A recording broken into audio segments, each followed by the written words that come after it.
alone in Japan sounds exciting, right? But honestly, it can also feel a little scary if you're coming from overseas. The rental rules, all the paperwork, opening a bank account, even figuring out what furniture or daily items you need.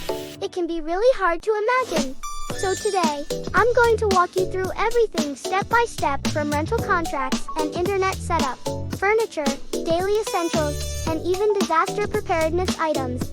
By the end of this video, you'll know exactly what you need to get your new life in Japan started smoothly.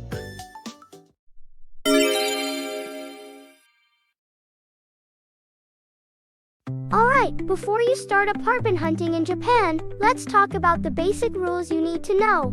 You might be surprised, renting in Japan is actually quite different from what you're used to overseas. The first time I heard about it, I was like, wait, what does that even mean? But don't worry, I've got you covered. In this video, I'll walk you through 3 essential rules you should remember before signing that lease. Rule number 1, your initial costs.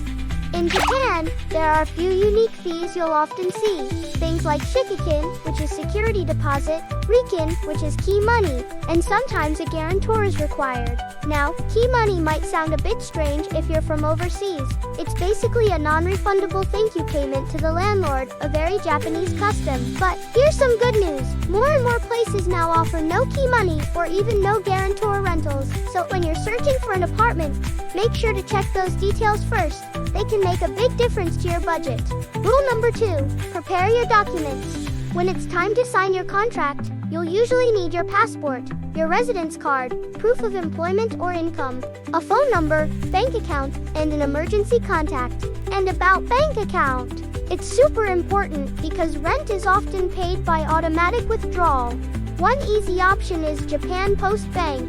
It's foreigner friendly, and you only need your residence card and a document from your company or school. Plus, their website has multilingual support, so you can complete everything with less stress. Rule number 3, local rent prices. This one's a big deal. Rent in Japan changes a lot depending on where you live. For example, in Hokkaido or northern Kanto area, you can find places around 40,000 yen to 50,000 yen per month. In Tokyo, it's usually closer to 70,000 yen, and in Kansai, about 50,000 yen to 60,000 yen. If you include living expenses, you'll probably spend around 180,000 yen per month in the Tokyo area. Of course, that's just a general estimate, but it's really helpful when planning your budget. So, as long as you remember these 3 key rules, your apartment search in Japan will go way more smoothly. It might feel complicated at first, but once you understand how things work, you'll be totally fine.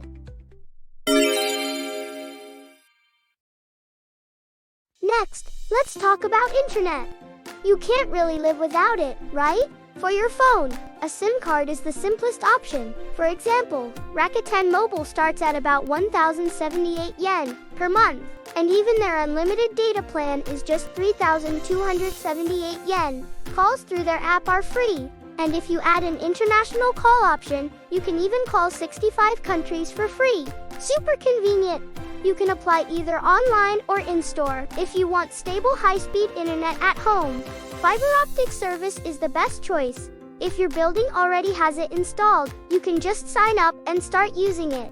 If not, you may need construction, but many providers now offer support for foreign residents, so don't be afraid to ask. If you might move soon, a home router no installation required could be a better fit.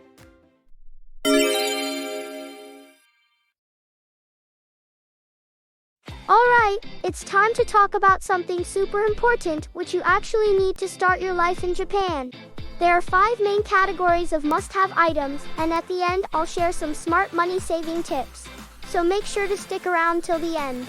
Japanese apartments are usually pretty compact. So when you buy furniture or electronics, you'll want to focus on size and functionality. Alright, let's go through them one by one. Item number 1, home appliances. Here's the thing. Japan uses a different voltage and plug type, so your home appliances from abroad probably won't work here. You can use a transformer or an adapter, but it adds weight to your luggage and can sometimes damage your devices. So honestly, it's best to just buy new ones in Japan.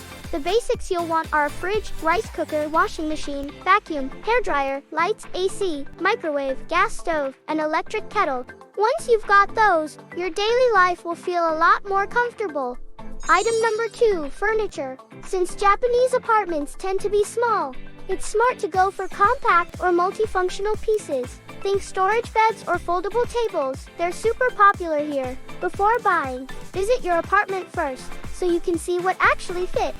Your starter set might include a bed, table, chair or sofa, curtains, and some shelves or racks. You don't have to buy everything at once. Start with what you really need and build up from there. Item number 3, daily necessities. You'll need a kitchen knife, cutting board, pots and pans, plates and cups, plastic wrap, toilet paper, tissues, detergent, sponges, shampoo, soap, hangers, trash bags, and towels. Here's the good news. You can get almost all of these at Japan's famous 100-yen shops like Daiso or Syria. They're super cheap but surprisingly good quality. Item number 4, safety and emergency supplies. Get things like an emergency bag, food and water, portable toilet, power bank, and security items like window film, extra locks, or a small alarm. Japan has earthquakes pretty often, so having some emergency items gives you real peace of mind. Item number 5, transportation. If you're planning to live outside big cities or don't have a car, a bicycle is pretty much essential. Once you buy one, make sure to register it for anti-theft purposes. If you buy at a store, they'll register it for you, but if you buy online, you'll need to do it at your local city office. Also, don't forget bicycle insurance. It's affordable and saves you trouble later. Okay, here comes the best part, how to save money when buying all this stuff. Try reuse shops or online stores. Places like 2nd Street or Treasure Factory have really good quality used items for cheap. For big stuff like furniture or appliances, Amazon and Rakuten delivery services are super convenient. And here's a little insider tip. Check Facebook groups like Japan, Buy and Sell. You'll often find other foreigners selling their items at great prices when they move out. Starting a new life in Japan can feel like a lot at first, but if you focus on the essentials and shop smart, you'll be able to settle in comfortably without breaking the bank.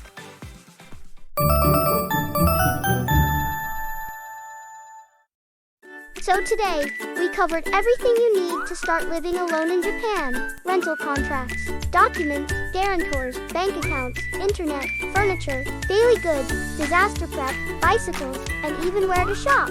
If this is your first time living in Japan, don't rush, take it step by step, and collect what you need, little by little.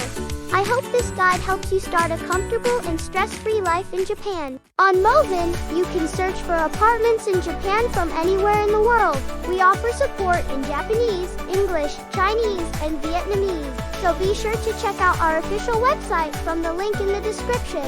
If you thought this video was helpful or interesting, please subscribe and hit the like button. Well then, see you in the next video. I'm cheering with all my heart for your happy life in Japan. Bye-bye.